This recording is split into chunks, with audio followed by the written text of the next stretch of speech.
Why do the most intelligent people feel the most alone?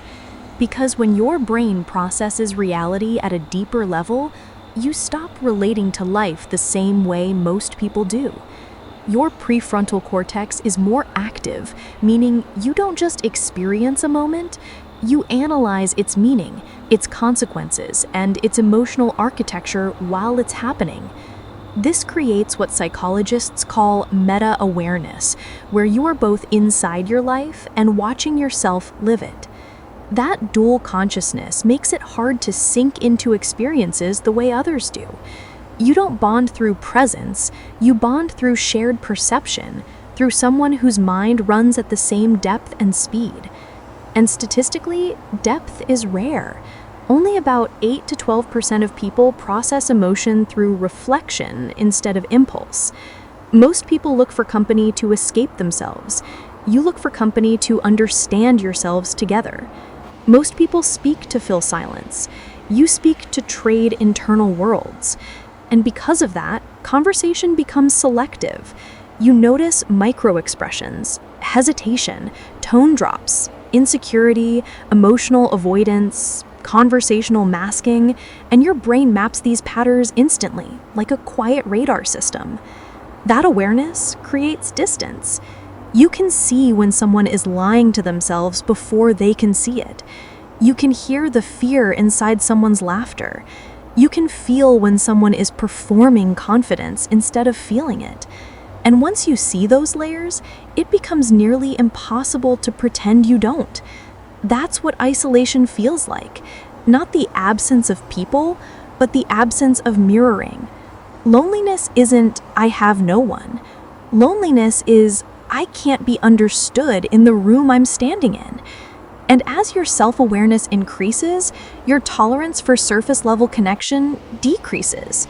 Psychology calls this high cognitive empathy, the ability to understand emotional states without them being spoken, which makes shallow interactions feel even more hollow. People with higher default mode network activation spend more time in introspection, meaning your inner world is constantly active, textured, and alive, so external conversation has to match that richness to feel real. Individuals with strong pattern recognition detect when someone's tone and words don't align, which makes inauthenticity not just noticeable, but emotionally uncomfortable. Research in social cognition shows that people who think deeply require fewer but more meaningful relationships to feel connected, which makes you uninterested in keeping large circles. And attachment theory shows that you prefer earned intimacy over instant closeness, because real connection for you is something that must be built, not assumed. You stop sharing openly because you've learned that most people don't listen to understand. They listen to respond, to defend, or to maintain their identity. You've learned that your depth can overwhelm people who haven't met their own. So you begin to guard yourself, not out of superiority, but out of emotional conservation. Intelligent people feel alone because they refuse to shrink themselves to fit into places that don't allow their full mind to exist. You don't want a crowd. You don't crave attention. You want resonance.